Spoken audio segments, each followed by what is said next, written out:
Let me take you back to 1994, a time when the airwaves buzzed with static and secrets seemed to linger just out of reach. In a forgotten village tucked deep in the forested mountains of the Philippines, there existed an old house that people dared not speak of. The villagers called it Bahay ni Aling Rosa.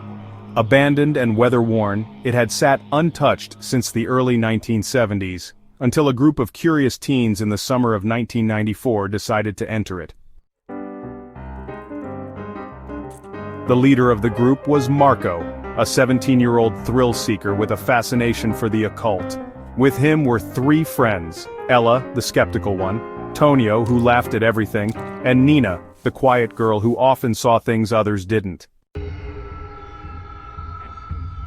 They'd heard the rumors that Ailing Rosa was a midwife who practiced Kulam, and one night after delivering a stillborn baby she went mad. Neighbors reported her crying to shadows, talking to spirits, until one morning she vanished, leaving only a broken rocking chair and a radio playing static for 3 days straight. That radio was what brought the teens there.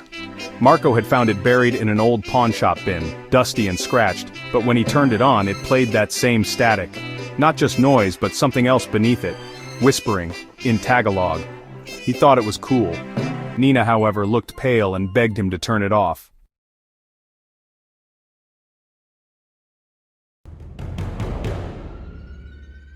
On the night they entered the house, rain soaked the earth like the sky itself was warning them. The door creaked open too easily, revealing peeling wallpaper, rusted nails, and the faint smell of decayed wood and something iron-like. Marco set the radio on the old dining table and clicked it on. The static crackled, but soon it began forming words. Bumalik ka, hindi patapos. That's so fake, you probably rigged it. But then the door slammed shut. They ran to it, locked. The windows too, they couldn't break them. She's still here, Ailing Rosa, she never left.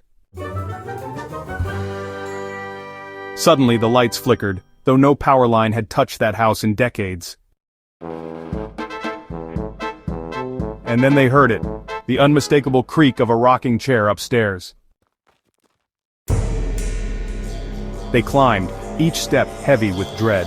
The hallway above was lined with portraits, all covered in cloth, except one. It was a photo of a woman with piercing eyes, Ailing Rosa. Her mouth seemed smiling now, though Ella swore it hadn't been before. In the master bedroom, the rocking chair was rocking by itself. Sitting in it was a baby doll, eyes glassy, one arm missing, and a mouth sewn shut. Nina screamed.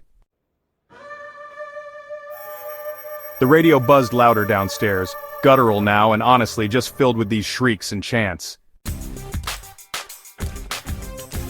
Marco ran to grab it, but he found the table empty. It's here, pointing to the cradle in the corner of the room. They turned. The radio was sitting inside it, still playing. Ella moved to touch it, and the doll in the chair turned its head toward her. The room turned ice cold.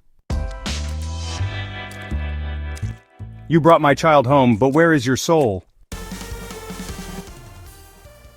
Then the lights went out. They awoke the next morning outside, lying in the mud. The house was gone, not just abandoned, gone, as if it had never stood there. They ran back to the village, confused and terrified. When they told the elder, he simply looked at them with pity. That house was burned down in '79. After she took 3 teens inside, no one ever saw them again. Marco checked his backpack. The radio was gone. But that night, back in his room as he tried to sleep, the old TV in the corner turned on by itself. No image, just static and whispering. Sometimes the past doesn't stay buried, and some sounds, like a mother's cries for her dead child, echo long beyond the grave. Would you dare turn on the static?